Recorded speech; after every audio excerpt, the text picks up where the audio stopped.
Grout is a recommended filler for stabilizing a rocking toilet because it bonds tightly and creates a durable support layer under the flange and base. Use leftover sanded grout to pack under the toilet base after loosening the bowl bolts and lifting the toilet slightly. Clean and dry the gap thoroughly so the grout adheres to tile and porcelain surfaces. Remove old caulk, debris, and any wax remnants around the flange.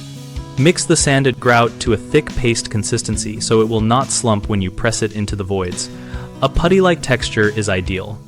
Support the toilet on blocks or a folded towel at the correct height, while the grout cures so the bowl stays level and the flange seal is not compromised. Allow several hours for initial curing, then tighten bolts gently and wait a full day before applying normal use to ensure the grout reaches sufficient strength. Finish the visible edge with a thin bead of clear silicone to prevent water intrusion and give a clean appearance. One common mistake is packing grout into the void without leveling the bowl first, which can shift the flange and break the wax ring. Lift and support the toilet at the desired level before packing to avoid this. Another issue is using unsanded or overly wet grout that shrinks or cracks as it cures. Use sanded grout mixed to a firm paste so it fills gaps and resists shrinkage.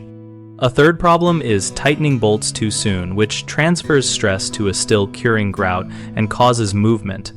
Wait the recommended cure time and only snug bolts incrementally while checking level to prevent cracking the new support.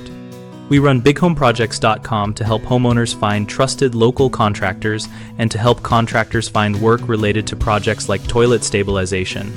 We also host an active discussion community where members share tips, ask questions, and post photos to get practical feedback on repair approaches.